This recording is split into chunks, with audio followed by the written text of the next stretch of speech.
kalablab! Welcome nga naman sa panibagong araw ng buhay ko! Sana na may panoorin nyo hanggang dulo!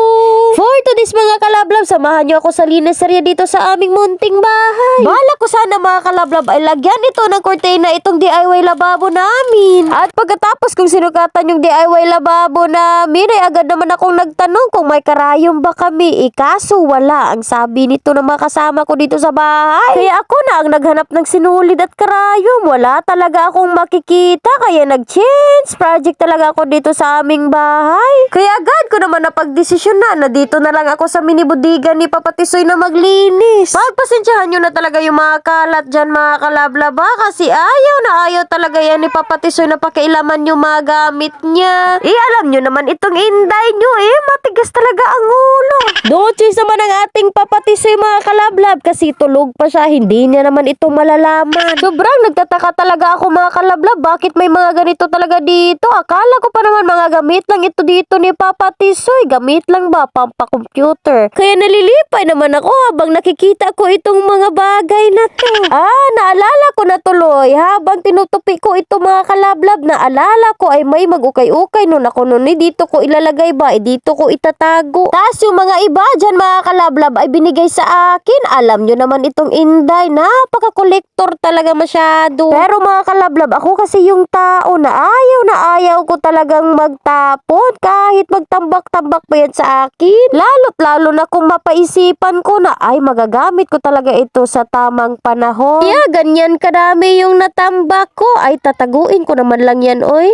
At nang natapos na akong magtutupi dito sa mga bagay-bagay na tinatago ko mga kalablab dito sa pink na color, ay pinagsabihan ko si Kuya Jendrin. Natulungan niya muna ako magpunit-punit dito sa mga anik-anik. Kasi ang dami talaga, hit na hit ko talaga masyado itong mga maliliit na bagay. Karamihan kasi yung napupulot nila ay mga laruan nila na maliliit. Dito napupunta, kaya pala hanap sila ng hanap. Minsan lang kasi dito makapunta yung mga junakis namin mga kalablab kasi ayaw na ayaw talaga ni Papa Tisoy na magpunta sila dito. Baka kasi may mawala. Alam nyo naman yung mga trabaho ng mga mekaniko mga kalablab, no? Ang liit talaga masyado yung mga accessories na ilalagay nila. Ilang buwan talaga namin ito na pagdesisyon na ni Papa Tisoy na gagawin na lang namin itong kwarto kasi minsan lang kasi siya magtrabaho dito. Kadalasan kasi sa trabaho ni Papa Tisoy ay on-call lang ba, kumbaga home service. At nang natapos na ako sa 2 beses ko na pagwawalis dito, paulit-ulit talaga kasi grabe talagang alikabok na pumunta dito. Ayala,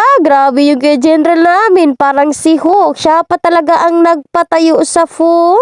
Kaya agad ko naman sinalubong itong Kuya General namin mga kalabla. Baka naman mapano siya. Ang bigat pa naman itong foam na to. Pagdating talaga namin dito sa mismong nilinisan namin na kwarto, yung mini bodega ni Papa Tisoy ba, ay aba talaga itong bibiyaning namin. Napakasamok-samok talaga sa amin. Napagwalang bahala talaga iyang bibiyaning namin kahit naipit pa yan dyan sa foam. Ay, di talaga iyan umalis ba. Tignan nyo man mga kalablab itong bibiyaning namin. Kahit sa paglalagay ng budget ni Kuya General, samok pa talaga.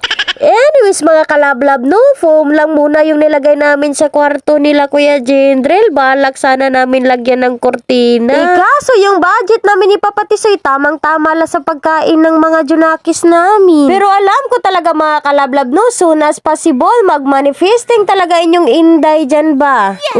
Siya na nga mga kalablab, diri na ko kuto, diri na ko tama ng iyong inday. Hope you like this video. Thank you for watching. Ping, love, love always.